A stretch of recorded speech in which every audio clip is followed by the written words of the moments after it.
Kia ora, welcome again to the Rebecca and Knitting Podcast.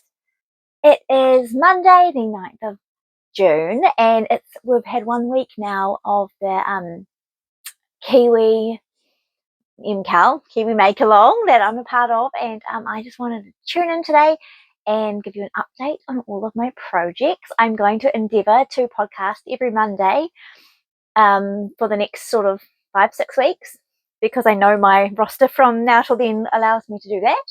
And then hopefully we continue to record once a week throughout the MCAL. So that's very exciting. Going to be much shorter episodes, of course, because I've only got a week's progress to show you, but I have had the last week off work, and so I have been able to do a fair bit of knitting, so it'll be nice to share that with you. I am wearing today my duotone. This is a test knit that I did for Rachel Costello Knitwear.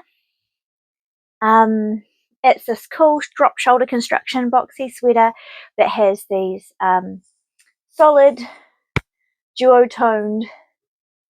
It's designed to be done as quite a marl, and then you have these parts solid. Mine is a much softer blend of colours. I use the solid teal is a knit crate yarn. That's a linen and merino blend, I believe. Linen, silk and merino, I think, actually. And then I held that with Mama Wooling's soft Surrey alpaca base. Couldn't tell you the colourways off the top of my head, but feel free to have a look at my Ravelry project page if you'd like to see any more of the details. Because this is like not got a lot of memory because of the plant fibres in it. The neckline has really stretched out. It wasn't originally this big, but it is such a cozy, soft sweater, and it's a very rainy, cold, wintry day today. So it was a perfect choice. I have one finished object since I talked to you last week, and that is the Curiosity hat that I was making for my friend Helen. So this is now finished. I cast this off just 2 days ago. So this is the Curiosity hat by Tori Yu, Tori NYC knit. Tori NYC, I think is her handle, and it is a little bit like the Musselburgh in that it's a fingering weight double layered hat. The original pattern calls for you to do this broken moss stitch, 2-colour moss stitch throughout one half of the hat and then stockinette for the other half. I decided just to do the texture for the fold up cuff part and to do stockinette stitch for the rest. This colourway here is one of Skeins' limited edition dip dyes that they did in their last sale, 1 or 2 sales ago.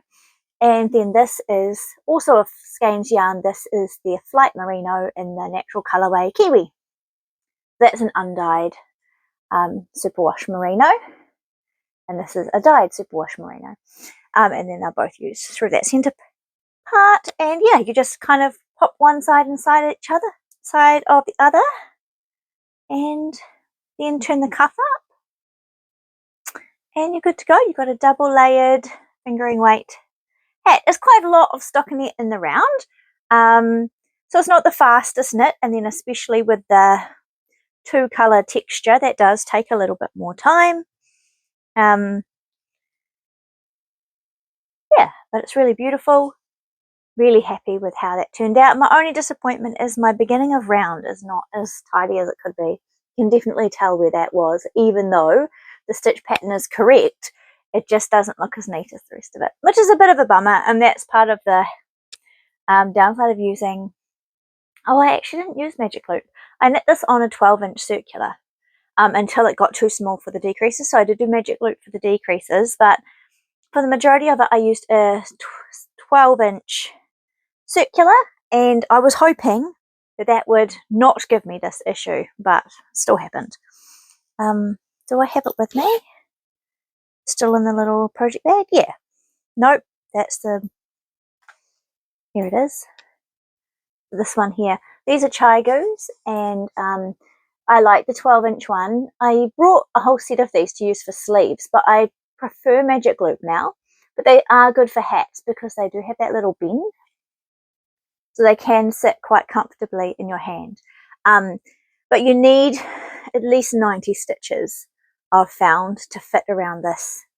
Like 90 to 100 stitches is what's comfortable. Less than that is quite a struggle, and I find most sleeves are actually smaller circumference than 100 stitches. But a hat is usually around 100 stitches. So I do still have some of these. I used a 3.25. The pattern actually says to use maybe 3. No, I think it says 3.25. I can't exactly remember. But I used a 3.25 with fingering weight yarn. So that is that. That's my finished object for the week. I was really happy to get that off the needles. And now that that one's done, I cast on some mitts to match. So I've finished one and I have not cast on the second one yet.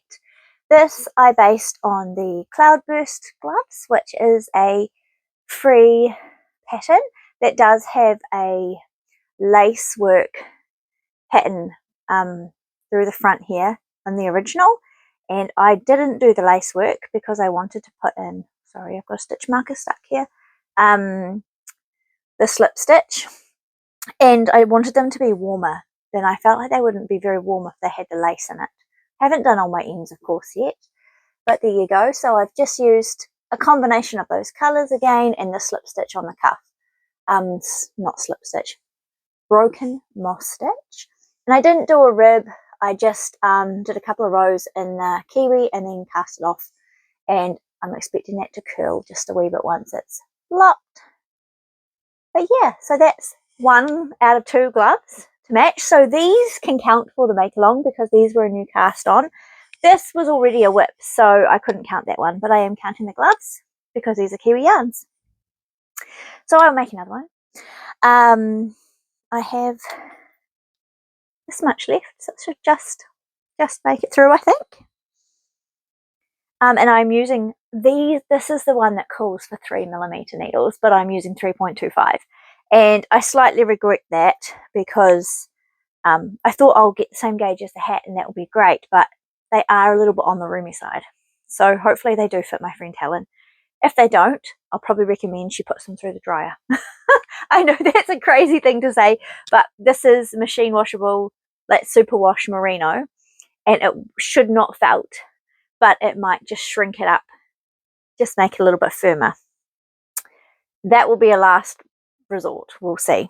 But I mean, there's nothing wrong with them. They're just on me. They're quite roomy. I would see they're a little bit saggy and baggy around the wrist. I would prefer them to be a bit firmer. But they may well fit her great. We will find out. So that's my finished object and my first whip. My second whip, that's a new one since I last cast on, is my socks. When I did my last podcast, my June colourway from Mum Walling hadn't arrived yet, I don't think. But since then, I have cast them on. I have finished the first one. I should have put this on a blocker. Sorry, I was not that organised. I just squeezing this in where I have time today. So I am doing DK weight socks this month because it is very wintry and I've done a longer leg than I would normally do. I normally just do a shorty sock, but I have done like pretty much a full length sock this time round. This is my main colour. It is called June on the Desert Road. It's beautiful, soft, creamy colour with these little bits of golden and dusky pinks in there, and it came with a different mini skein, like a blue-grey mini skein, which I decided not to use this time because when I saw this, I remembered the mini skein that I had from another month that I hadn't used. This one came from the April set, I think, maybe? The ones I used, I made for Helen, and then I used a different mini skein. And so I've used this soft pink to go with it. One moment, I have a visitor. I'm back. Sorry, had a visitor. Yes, so those are the two. That's the Mama Walling Sock Club. And for June, whoops, and I'm holding that with this cream, basically undyed whitish mohair from Skeins. This was their trial run mohair that they released when they were developing their Whisper mohair. And I still have a couple of stray balls of this. So I decided that paired beautifully. yeah, and so there's sock number 1. I've used the pink for the cuff and the toe and just done my regular shadow wrap heel, just continued in the main colour for the toe. And I'm using 3mm needles for these. I just bought a new pair actually for making DK socks. I've decided that my favourite for knitting socks are Chigu red lace. I like the 40cm cable, so it's quite short, but I do knit them magic loop. And I like the fixed ones. Now I've had the mini cables and the 10cm tips and the regular cables for the bigger needles for a long time, the Chigu interchangeables. But I find that with the way that I knit, my technique, my hand rests, the edge of my hand rests right here on the join between the needle and the cable, and on the interchangeables, especially the ones with the mini cable, it's bending the attachment and they're breaking. And I've broken about 3 mini cables now and 1 actual needle. So, and they're so fine that I've decided, nope, I'm giving up on that. I'm good enough at magic loop now to not get too much of a ladder on my join points, even with the regular red lace cable, not the mini one. So I'm going to fixed. So I have a 3mm fix, which I use for my DKs, and I have a 2.25mm fix that I use for my fingering weight. So thank you to Goodwill Hunting. They are my go-to Chigu stockists. They are a local yarn store in Wairarapa, which is about an hour from me, but they travel to and from Upper Hutt quite frequently and will often drop things off in my letterbox rather than post them, so I get them much quicker, and it's amazing. And the local yarn store in Upper Hutt doesn't stock Chigu at all, so I have no other option than buying them online really. But anyway, I finished 1 sock. I cast this one off today and cast the other one on. Did I show you how much I'd done? I had the cuff and the start of the leg done on the second one. So hopefully I will get those done this week. Maybe even the other glove as well, because these are quite quick once you get going. I really don't feel like the wrist length needs to be as long as this. I know when I've made the Cloudburst gloves in the past, I've actually shortened it by 1 10-row repeat, but I just carried on. With that, my only other work talk to you that's had any love in the last week is my Calypso sweater, which I did show you the very beginnings of on my last podcast. And so here we go. Here's how it's been. I was hoping I might finish the whole colour work this week, but that was not to be. I found it takes quite a lot of brain power to stay correct on this pattern, and it's also taking at least 30 minutes per row now that I've got the full diameter of the yoke going. So it's quite a slow progress at the moment, but I have made it 3/4 of the way through the yoke. There you go, look at that. Isn't it just stunning? Alana, this pattern is just beautiful. I'm really struggling to hold it up here and show you the full pattern. Here we go. So I've completed that second. Oh, this is terrible. Sorry guys, I should have come up with a better way to show this. Here we go. We'll just try and show one little section. I've completed that whole second flower motif. Is it a flower? Whatever it is, it's beautiful. There we go. And I'm on to the last section. So if I show you very briefly, without giving any details away the chart, here we go. I just had that little section left to go. What's that? About 10 rows? 10 rows to go. Which at half an hour a row is still quite a lot of knitting time. But yes, so that is turning out really beautifully. I'm pretty happy with how my tension's going and my floats. I am knitting it inside out, so I'm knitting it with the floats on the outside and the colour work on the inside. So I'm holding it like this as I knit, just so that the floats have to travel that tiny bit further and are not too tight. You can see some are better than others. My colour work, I'm not very experienced at colour work, so my float tension is still has room for improvement, but it feels okay. Like, it doesn't feel really tight and tense, so let's hope it comes together well, these yarns will both bloom really beautifully because the blue has possum content and then the gold is got a mohair held.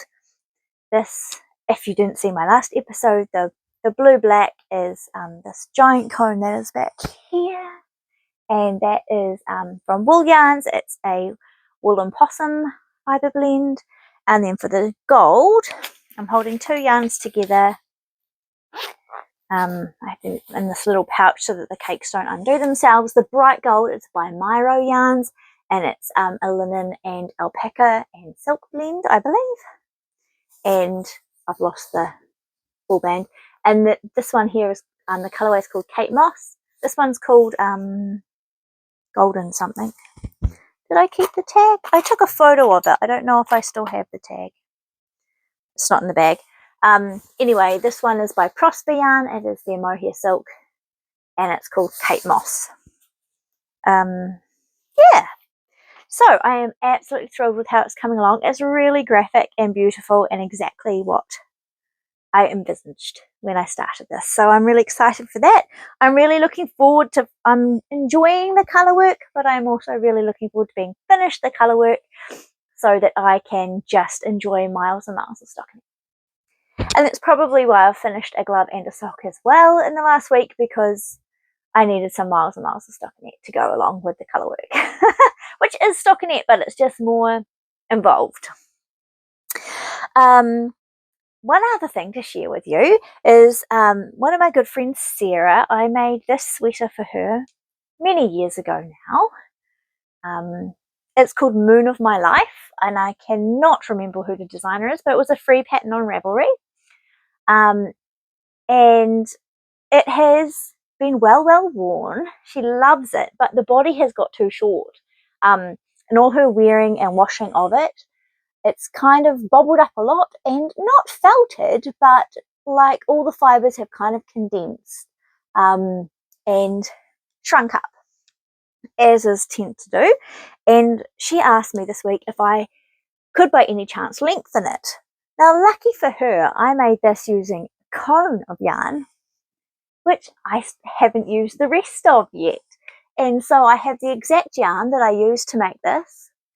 Still, probably a whole sweater's quantity worth, which will probably be a t-shirt's worth if I use some for this.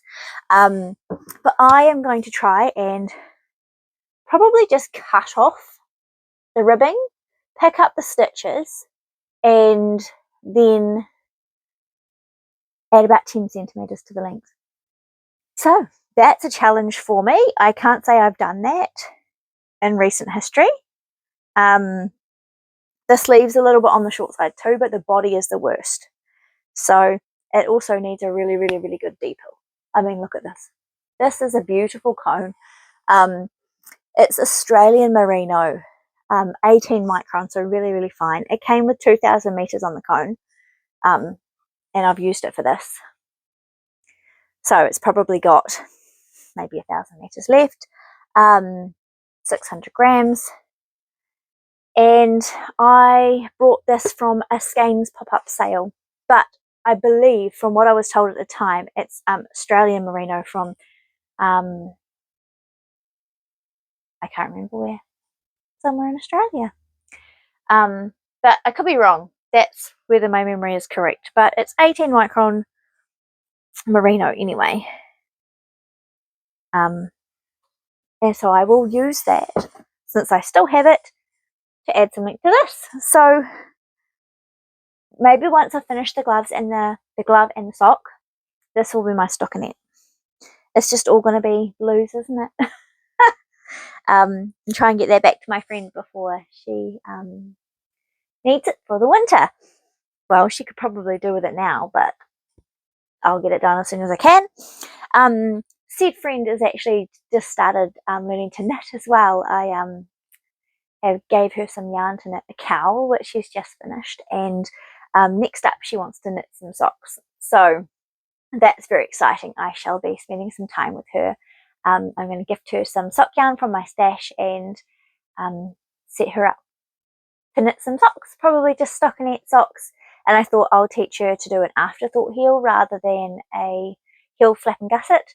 I found heel flap and gusset really confusing when I first learnt to knit socks, and I found it much simpler to knit a tube and then put in an afterthought heel. And obviously now I've moved on to shadow wrap heel, but I don't think, I mean, she's never done short rows before, so I think doing a short row heel that just has the a afterthought heel that just has the like decreases, just like a wedge toe, will be easier to teach her to start with. So we're going to go with that. So that's exciting. She's done a beautiful job of the cowl that she's made.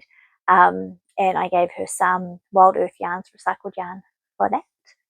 And I've got some skein sock yarn that I'm gifting her for her socks. So that's cool. And speaking of sock yarn, my only acquisition in the last week is this beauty, which is West Yorkshire Spinners Signature Sparkle 4-ply. This is one of their Christmas colorways. It's called Silent Night. And I saw this on the Crazy Sock Lady. She was knitting a pair of socks in this particular yarn. And I was like, I love that. I had some similar sock yarn, a gold sparkle in a deep blue like this. And I gifted the socks I made with it. And I kind of always wished that I had another pair. And when I saw this on her podcast, I was like, I'm going to Google and see if I can get that in New Zealand. And guess who had it? Goodwill Hunting had it. And so I nearly ordered all of the sparkle socks, but I didn't because I have plenty. I just got this one, and it actually feels beautiful. I've never used West Yorkshire Spinners sock yarn before, but it's 100% British wool, and reared, sheared and spun in Britain, and 35% of the fibre content is blue-faced Leicester. So I haven't used that fibre for socks before either. So it's 75% wool, 23% nylon and 2% polyester, with this beautiful sparkle, which is sort of picking up. So I'm looking forward. I might knit these in July for Christmas in July vibes. We'll see. I don't know. We'll see. We'll see. But it's beautiful and it's so soft. I'm really looking forward to making these socks up. And if they do turn out great, then I may well buy some more of this base because it's gorgeous and really affordable compared to hand-dyed. Well, this was less than $20. And normally, you know, like the Mama Willing sock sets that come with the mini as well. Normally a sock set is like $45. $35 for just a single skein. So very affordable and feels lush. So I'm looking forward to knitting that up. Yeah, that's it. Really, 22 minutes. That's not too bad. I felt like I would have less to say than that. For only having podcast a week ago.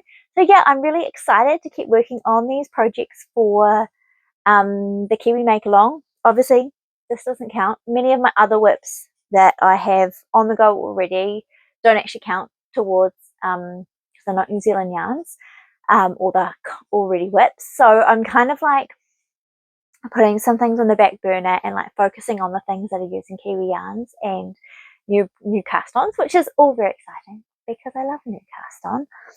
And I love a quick finish, which is so rewarding about things like DK weight socks that they just knit up so fast. And even these little gloves, even though they're fingering weight, they knit up so fast. But imagine if I was doing a DK fingerless glove. So quick, and just love that little reward and something to tick off and say, yeah, I did that. Yeah, so that's me for today. Thanks so much for joining me. Thank you for all your entries into my birthday giveaway. I have not drawn a winner yet, but I will do that at the end of today.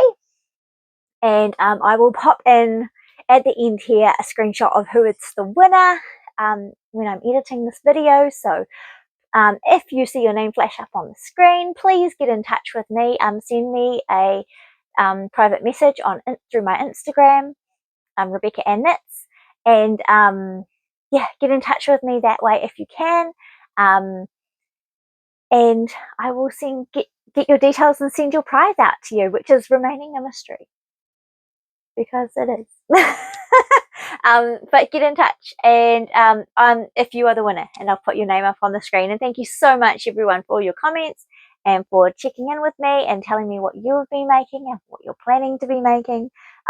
Please continue the dialogue. Chat with me in the comments here and Feel free to like and subscribe if you want to. Hit the notification bell if you want to know when my next episode is going to pop up, but it will probably be next Monday. And and yeah, thank you for your support. It's so great. I'm really enjoying being a little bit more engaged in this space, and I will see you all next week. Take care. Happy knitting.